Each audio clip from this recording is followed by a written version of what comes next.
हाँ मित्रों, नमस्कार। भ्रमर गीत सार के 20 पदों में से अगला पद है, श्री कृष्ण ब्रज की यादों को खुद पर भोगते हुए उनका एहसास उद्धव को कराना चाहते हैं और उद्धव से कहते हैं कि सखा सुनो मेरी एक बात। ऐ मेरे मित्र, मैं तुम्हें कुछ कहना चाहता हूं और तुम मेरी वो एक बात सुनो। वह लतागण संग गोपन सुधि करत मन पछतात। स्मृति संचारी भाव के साथ वह लतागण, वह लताओं का समूह है और संग गोपिन और उन गोपियों का साथ, उन सारी चीजों को जब मैं याद करता हूं, सुधि सुधि यानी याद, सुधि करत मन पछतात, मेरा मन बड़ा पश्चाताप करने लगता है कि मैं ये सारी चीजें छोड़कर आ क्यों गया। सखा सुनो मेरी एक बात। वह लतागण संग गोपन सुधि करत मन पछतात, कहाँ वह वृषभानु तनिया परम सुंदर गात। यहां मथुरा में इतनी खूबसूरत स्त्रियां हैं, रमणियां हैं, मगर इनमें वो बात कहाँ कि कहाँ वह वृषभानु तनया परम सुंदर गात। वो कहाँ, तो वो वृषभानु की तनया, तनया यानी पुत्री, वृषभानु प्लस तनया यहां संयोग है, बहुव्रीहि समास है। वृषभानु की है तनया जो, और वृषभानु राधा के पिता का नाम है। तो कहां वृषभानु तनया परम सुंदर गात, और सुरति आए रास रस की अधिक जिए अकुलात। जब याद आने लगती है उसके साथ जो रास रस किया है, रास क्रीड़ाएं की है, अधिक जियो अकुलात। मेरा दिल और भी ज्यादा बेचैन हो जाता है, मेरा हृदय और भी व्याकुल हो जाता है, क्योंकि मैं अतीत में चला जाता हूं। जैसे गिरिजा कुमार माथुर कहते हैं कि छाया मत छूना, मन होगा दुख दूना। अतीत को छूने से आपको तसल्ली नहीं मिलेगी, चैन नहीं मिलेगा, उल्टा आपके मन का जो दुख है वो दोगुना हो जाएगा। तो सूरती आए वारास रस की, यार वो दिन क्या थे, वो क्रीड़ाएं क्या थी, अधिक जिए अकुलात। मेरा जिया और भी ज्यादा व्याकुल हो जाता है। ये सारी बातें ये कृष्ण ने कही है, यहां से लेकर पहली पंक्ति से लेकर यहां तक। अब कृष्ण ने पहले ही कहा है कि या आगे रस कावे प्रकाशे जोग बचन प्रकटावे। इसकी आदत तो ऐसी है कि इसके सामने यदि रसीले काव्य का प्रकाशन किया जाता है तो बदले में ये जोग बचन प्रकट करता है। तो जब कृष्ण ब्रज की यादों को कह रहे हैं, बड़े सहेजी हुई जो बातें थी उनको उद्धव के सामने प्रकट कर रहे हैं, उद्धव का मन उन चीजों में लगता नहीं है, क्योंकि उद्धव तो बैरागी है, उद्धव तो योगी है, उद्धव तो निराकारी विचारधारा का है। उद्धव मोह में विश्वास नहीं करता है, मोह को फंदा मानता है, चाहे सारे रिश्ते नाते हंसकर तोड़ दूं, इस प्रवृत्ति का है उद्धव। तो उद्धव कहता है कि सदा हित रहत नाही सकल मिथ्या जात, सूर प्रभु सुनो मोह से एक ही सुनात। जब कृष्ण ने ये कहा कि मुझे ये सारी चीजें वहां की याद आती है, सताती है, तो ये अंतिम दो पंक्तियां उद्धव की है। उद्धव कहता है, अरे किन चीजों में उलझा है, सदा हित रहत नाही, ये हमेशा किसी के हित की रहने वाली चीजें नहीं है, सकल मिथ्या जात। दोस्तों, जाति यानी जन्म होता है, जाति यानी जन्म, और मिथ्या यानी भ्रम। जब हम जल के जात लगाते हैं, जल जात, तो वो भी कमल का पर्यायवाची बनता है, जल जात। है तो सदा हित रहत नाही सकल मिथ्या जात। वो राधा, वो गोपियां, वो गाय, वो बाबानंद, वो यशोदा, बताओ क्या ये सब शाश्वत है क्या? ये हमेशा रहने वाले नहीं है, और वो मेरा है, वो मेरी है, वो मेरे हैं, ऐसा करके वो तुम्हारे मन में मिथ्या उत्पन्न करते हैं। सकल मिथ्या जात, सारी वस्तुएं जिनमें आपका मोह है, जो आपके रिश्ते लगते हैं, वो सारे भ्रमोत्पादक है, सकल मिथ्या जात। सूर कहते हैं प्रभु यह सुनो मोह सो। उद्धव कहता है, सूर लिखते हैं, उद्धव कह रहा है कि ऐ मेरे स्वामी, ऐ मेरे प्रभु, सुनो मोह से एक ही सो नाथ। इन सबको तो त्याग दो और उस एक ही से नाता रखो। और वो एक ही कौन है? वो एक ही है निराकार निर्गुण ईश्वर। कृष्ण यही तो चाहते थे कि जैसे ही ये अपनी बात कहे, मैं इत्तेफाक जताऊं कि हाँ यार तू सही कह रहा है, मुझे भी यूं लगता है कि मैं गलत ही इस प्रेम धारा में बह रहा हूं, तो मैं तो तेरे योग को अपना लूंगा, मगर कहीं कोई गोपी मेरे माथे नहीं आ जाए। तो एक काम कर, तू उनको जाकर योग सिखा के आ जाए। ये तैयार हो जाएगा, और कौन सीखेगा और कौन सिखाएगा ये तो वक्त बताएगा इसके गोकुल जाने के बाद। तो श्री कृष्ण कहते हैं कि उद्धव यह मन निश्चय जानो। आजकल मेरा भी मन ऐसा ही तेरे जैसा होता है। तो उद्धव यह मन निश्चय जानो। उद्धव एक बात कह रहा हूं और इस बात को अपने मन में निश्चय जान लो। कृष्ण का कथन है, उद्धव यह मन निश्चय जानो, मन क्रम बच मैं तुम्हें पठावत ब्रज को करो फलानो। मैं कोई मजाक के लिए नहीं, व्यंग्य धर्मिता में कह रहे हैं कि उद्धव अपने मन में इस बात को निश्चय जान ले कि मैं तुझे अपने मन सा वाचार कर्मणि, मन क्रम बच ध्यान जो लावे सोई अमित फल पावे। तो मैं मन से, कर्म से और वचनों से, मन क्रम बच क्या होता है? मनसा वाचा कर्मणि, और जिसमें ये तीनों चीजें लग जाती है तो कहते हैं सारी कायनात आपको मिलाने में लग जाती है।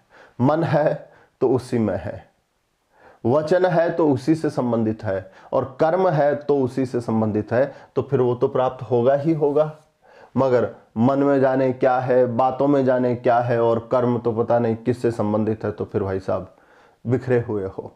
तो मनसा वाचा कर्मणि, मैं तुझे मन से, वचनों से और कर्म से सही में भेज रहा हूं कि गोपियों को योग सिखा दे। तो क्या कृष्ण वाकई में मन और कर्म और वचनों से ऐसा चाहते थे कि गोपियां मुझे भूल जाए और योग को सीख ले? हाँ, नहीं चाहते थे ना। तो यहां व्यंग्य है, तो जा तो सही। मन क्रम बच मैं तुम्हें पठावत, मैं तुम्हें अपने मन से, कर्म से, यहां मैं कृष्ण है और तुम्हें उद्धव है, पठावत यानी भेज रहा हूं, इसलिए ब्रज को तुरंत पलानो। ब्रज के लिए तुम तुरंत पलायन कर जाओ। पलानो यानी पलायन, पलायन यानी कूच, चले जाओ, जाओ। उद्धव, मैंने मान लिया है कि तुम बहुत बड़े योगी हो, इस योग को मैं भी अपनाऊंगा, मगर मैं चाहता हूं कि मुझसे पहले इस योग को गोपियां सीख ले, और अपने मन में यह निश्चय जानो कि मेरा और कोई उद्देश्य नहीं है वहां तुम्हें भेजने के पीछे। मैं अपने मन से, कर्म से और वचनों से तुम्हें ब्रज भेज रहा हूं, और तुम अब मेरे आदेश के पालनार्थ यहां से तुरंत पलायन कर जाओ। क्यों? क्योंकि तुम्हें क्यों चुना? पूर्ण ब्रह्म सकल अविनाशी, ताकि तुम हो ज्ञाता, रेख न रूप जाति कुल नाही, जाके नहीं पितु माता। ये दोनों पंक्तियां बहुत विषैली है।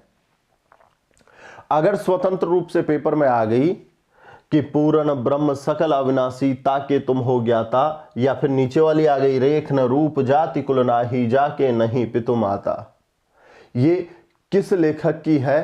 तो इसमें निराकार ईश्वर की विशेषता है। और आप सूर और तुलसी की तरफ तो सोचोगे ही नहीं, ये सोच के कि ये तो सगुण धारा के हैं। हो सकता है भ्रम में आकर इसे कबीर का कर दो, मगर ध्यान रहे कि पूर्ण ब्रह्म जो अखंड है, जो पूर्ण है, उस ब्रह्म के जो सकल अविनाशी, जो हर तरीके से अविनाशी हो, ताकि तुम हो ज्ञाता।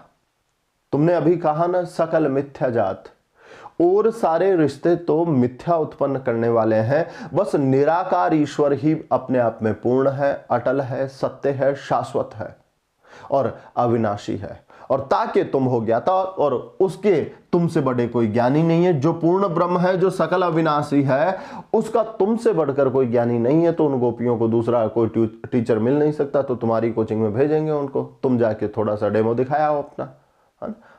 आजकल विद्यार्थियों का ये प्रचलन है, क्लास में 2 दिन बैठ के देखने की मांग करते हैं, और मैं उन्हें अमूमन कहता रहता हूं, भाई साहब आप ने हमें घड़ी डिटर्जेंट समझ रखा है जी, फिर विश्वास करो। तो रेख न रूप जाति कुल नाही, ताके नहीं पितु माता। तुम उस ईश्वर के बारे में उन्हें बताओ जिसके न तो कोई रेखा है, न रूप है, न जाति है, न कुल है, यहां तक कि न माँ बाप है। तो ये निराकार ईश्वर की विशेषता है। और सूरदास सगुण में आने से पहले निर्गुण में जो है प्रवीण थे, तो उन्हें तो सारे तत्व आते हैं। पूर्ण ब्रह्म सकल अविनाशी, ताकि तुम हो ज्ञाता, रेख न रूप जाति कुल नाही, जाके नहीं पितु माता। और यह मत दे, और यही वाला मत जिसमें तुम एक्सपर्ट हो, ये मत सिखा दो उन गोपियों को। और आबहु, यह मत दे गोपिन कहें, उन गोपियों को जाकर ये मत दे दीजिए, अपना ये जो है भाव प्रकट कर दीजिए। और आबहु, आबहु यानी उबारो, बचाओ। आबहु, आबहु यानी उबारो।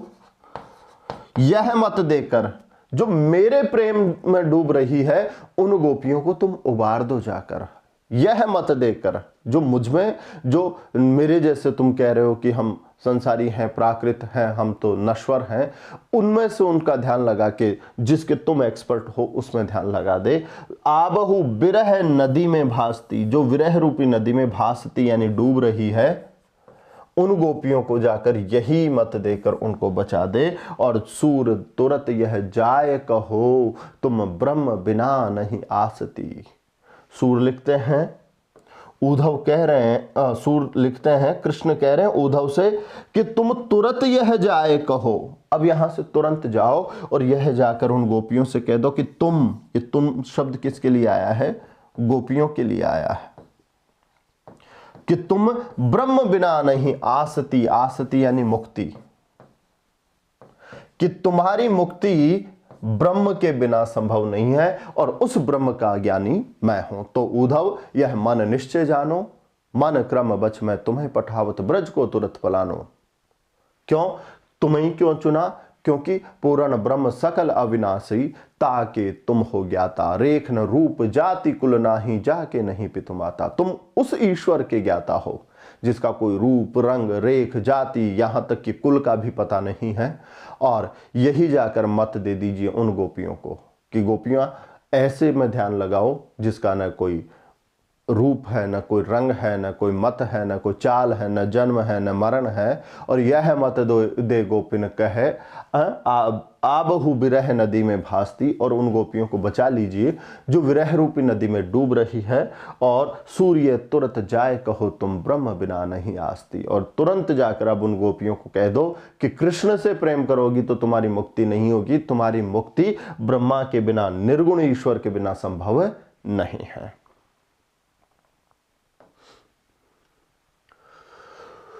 ऊधो बेग ही ब्रज जाओ। हाँ, कृष्ण फिर अपनी बात को जारी रखते हैं और कहते हैं कि ए ऊधो बेग ही, अब तू जल्दी ही ब्रज जाओ, तू जल्दी ही यहां से कहां चला जा, ब्रज चला जा। बेगी, बेगी यानी जल्दी। ऊधो बेग ही ब्रज जा, शीघ्र ही यहां से ब्रज चला जा। सूरती संदेश सुनाए, मेटो वल्लभिन को दाहू। और यहां के जे भी हाल है, सूरत है वो, और निराकार ईश्वर की साधना, सूरती और निरति, आपको बताया था कबीर साहब के साथ। तो जो निराकार ईश्वर की सूरती है, मुझसे तो निरत कर दे, मुझसे तो उसको वैराग्य में ले आ उन गोपियों को, और निराकार में सूरत कर दे, उससे मोह कर दे, ऐसा संदेश सुनाए। मेटो वल्लभिन को दाहू। दोस्तों, वल्लभी, वल्लभी यानी होता है गोपी।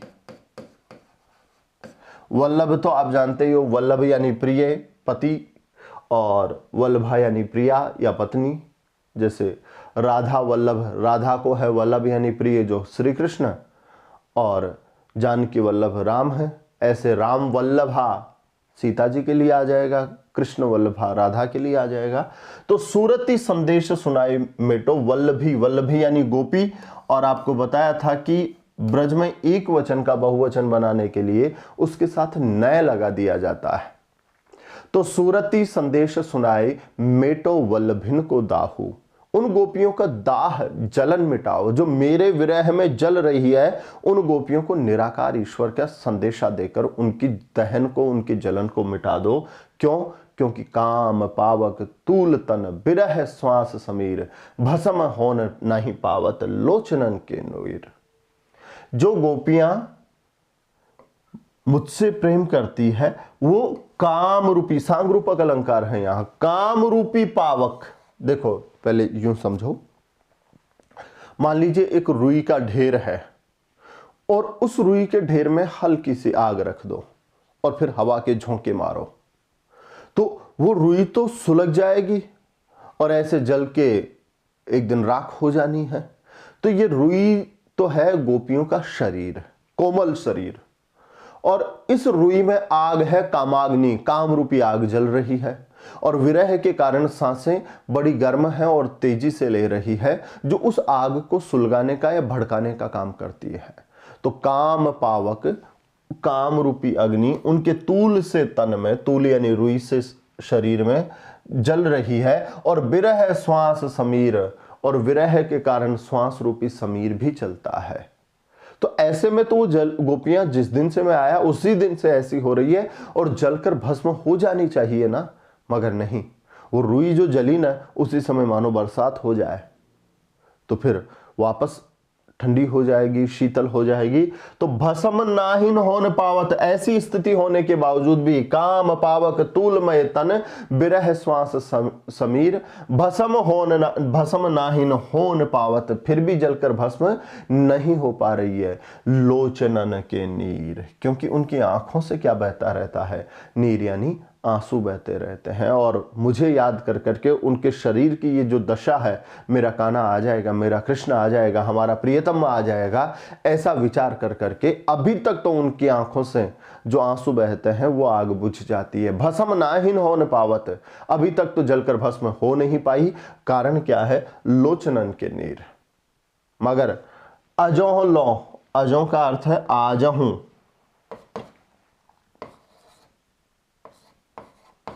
आजो यानी आजहूं, और लो यानी तक, लो यानी क्या होता है, तक, और आजहूं यानी आज। तो अजहूं लो, मैं जिस दिन से आया तब से लेकर आज तक तो यही भांति, आज तक तो उन गोपियों ने अपना दिन इसी प्रकार गुजारा है कि काम पावक तूलमय तन बिरह श्वास समीर, अजहूं लो यही भांति वह कछक सजग शरीर। आज तक ऐसे कष्ट पाते हुए, दुख पाते हुए, जलते हुए, बुझते हुए, फिर भी वह है, बाकी है, ये वह है, ऐसे है, वह है कुछक सजग शरीर। उनके शरीर में कुछ एक सजगता आज तक बाकी है। मगर मुझे ये बताओ, इतने पर भी, इतना कष्ट मिलने पर भी बिनु समाधाने, अगर उन गोपियों का कोई समाधान नहीं किया गया तो क्यों धरे तिय धीर। फिर वो त्रिया, तिय यानी त्रिया और त्रिया यानी स्त्री, और स्त्री किसके लिए आया है, यहां गोपियों के लिए आया। तो क्यों धरे तिय धीर, वो स्त्रियां धैर्य धारण करें तो कैसे करें। इसलिए मैं चाहता हूं कि तुम जाकर अपना वाला संदेश, अपना वाला मत देकर उन गोपियों को धैर्य दे दो। और कहा कहो बनाए तुम सो सखा। अब यार देख, मैं तुझसे ज्यादा बातें तो बनाकर क्या कहूं कि ऐसा शरीर है, ऐसी आग है, ऐसी हवा है। कहा कहो बनाए सखा, ऐ मेरे मित्र, तुझसे ये बातें बना बना के जो कह रहा हूं ना, ऐसे रूपक गढ़ रहा हूं, उपमाएं कह रहा हूं। कहा कहो बनाए तुमसे सखा, साधु सखा प्रवीण, मस्का लगाया उद्धव को कि तुम तो खुद ही क्या हो, साधु हो, सज्जन हो, प्रवीण हो, कुशल हो, कम कहूंगा और ज्यादा समझो। और इतनी बात कर ले कि सूर लिखते हैं, कृष्ण कह रहे हैं सुमति विचारिए। वहां जाए न तो अपनी सुमति में, अपनी श्रेष्ठ बुद्धि में एक विचार करके जाना और उन गोपियों को एक चीज सिखा के आ जाना कि क्यों जिए जल बिनु मीन, कि मछलियों को पानी के बिना जीवित कैसे रखना है, यह सिद्धांत सिखा के आ जाना। बस बेड़ा पार हो जाएगा, मेरा भी तेरा भी। और दोस्तों, आज तक तो मछलियों को पानी के बिना जीवित रखा नहीं गया है। देखो कृष्ण ने क्या व्यंग्य किया है कि अब तुझसे क्या बनाओ तू सब जानता है, मगर उन गोपियों को तू तो वो सिद्धांत सिखा देना जिसमें जल के बिना मीन जीवित रहती है। वो गोपियां तड़पत है मेरे लिए, मीन की भांति मैं जल हूं। तो मेरे बिना गोपियों को जीवित रखना ठीक वैसे ही है जैसे जल के बिना मछली के जीवित रहने की कल्पना, और तू ये सिद्धांत सिखा देना। अब उद्धव तो भावात्मक रूप से डूबे हुए हैं, उन्हें क्या पता कि इस सिद्धांत को अभी तक किसी ने जो है लागू ही नहीं कर पाए, या ये सिद्धांत शाश्वत नहीं हो पाया, या ये सिद्धांत अमल में नहीं आया कि मछलियां बिना पानी के भी जीवित रह सकती हैं। पथिक संदेशों कहियो जाए, ओ राहगीर, अब तू जा रहा है तो जाकर सारे संदेश कह देना। ये पथिक शब्द किसके लिए आया है? ये पथिक आया है उद्धव के लिए। पथिक संदेशों कहियो जाए कि आवेंगे हम दोनों भैया, मैया जनी अकुलाए। ये जनी शब्द, इस जनी का अर्थ होता है मना करना, मत। तो ए राहगीर, तू जाकर मेरा एक संदेशा मेरी मां से कह देना कि आवेंगे हम दोनों भैया, मैं और दाऊ, हम दोनों भैया ही आएंगे। मैया जनी अकुलाई, ए मैया व्याकुल मत हो।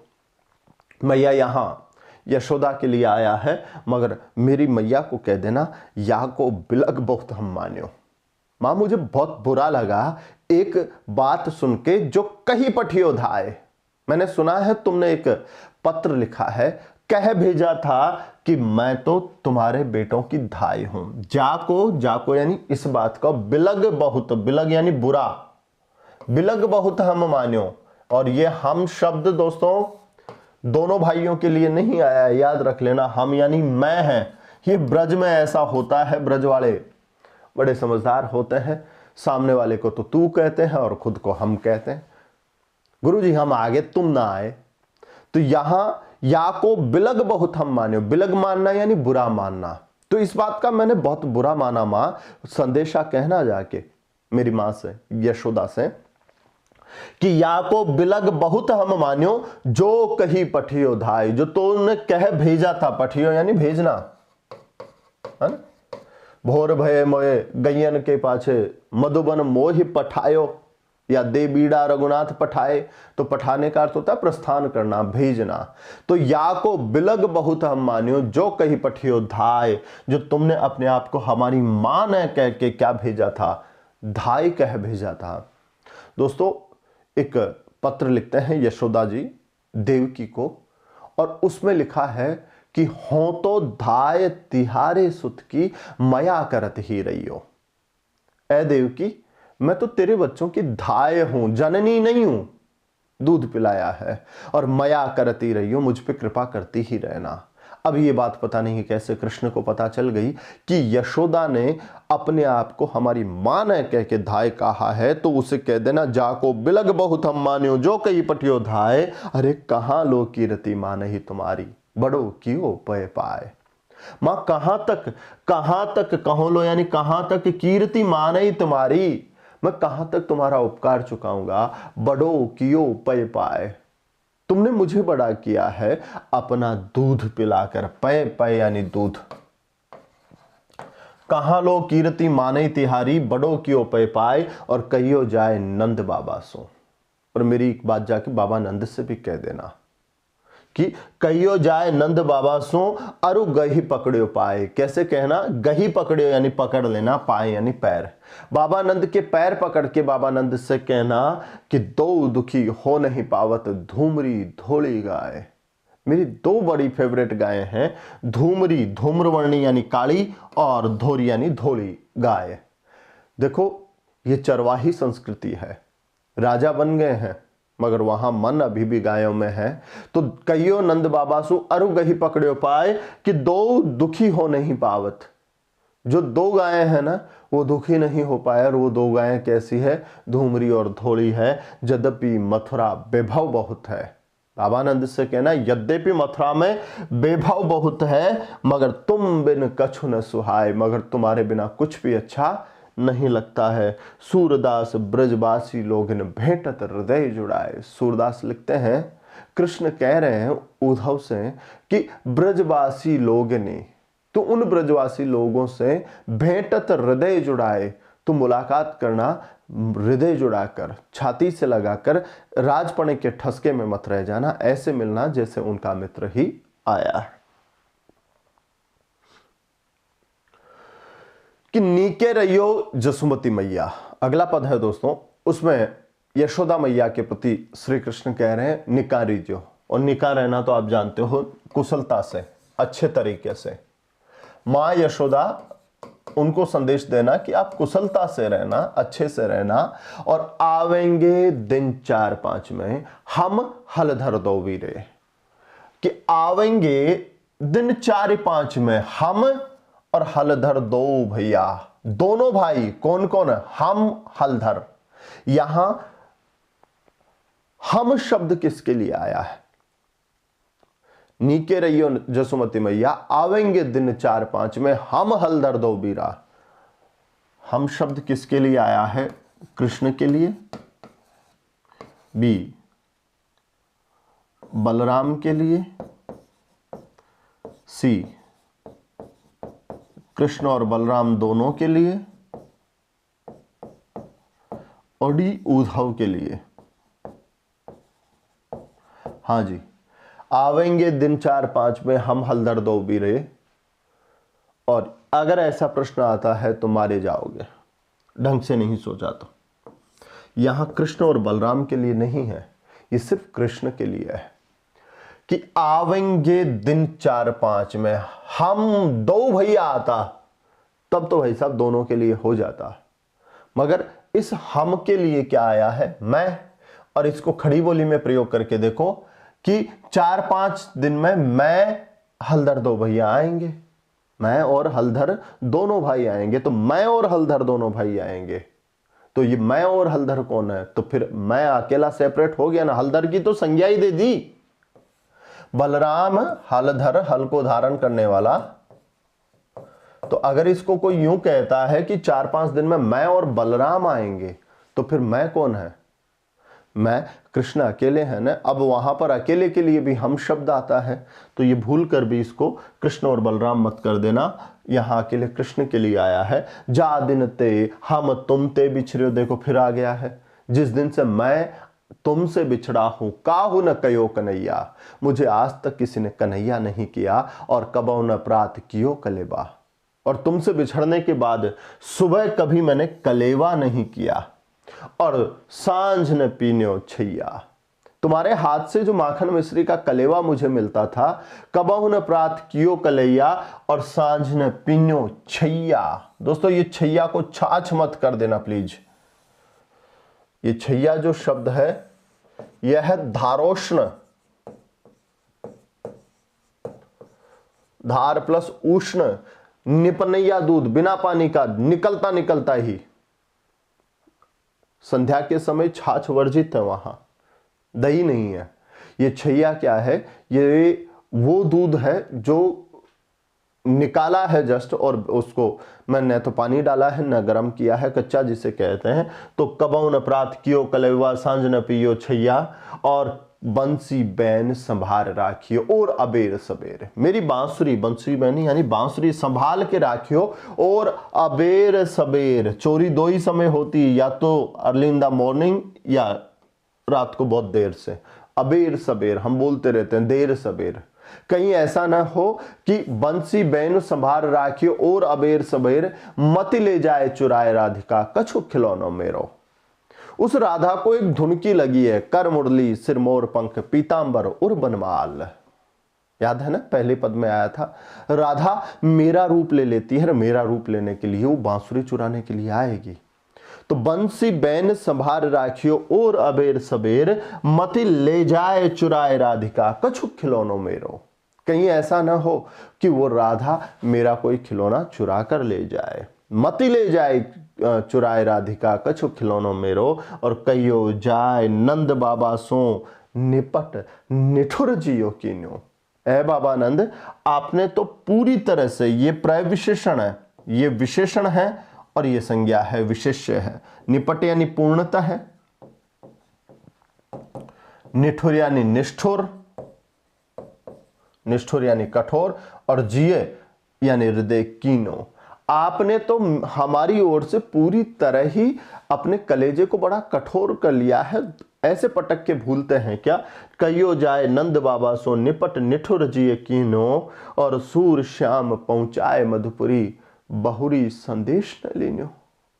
सूर लिखते हैं, श्री कृष्ण कह रहे हैं कि हम दोनों भाइयों को मधुपुरी, ये मधुपुरी मथुरा के लिए आया है दोस्तों, मथुरा का पर्यायवाची है मधुपुरी, मथुरा, पहुंचाए मधुपुरी बहुरी संदेश नए लीन्यो। फिर हमारा कोई संदेश भी नहीं लिया, कोई चिट्ठी न पत्री कुछ नहीं भेजा।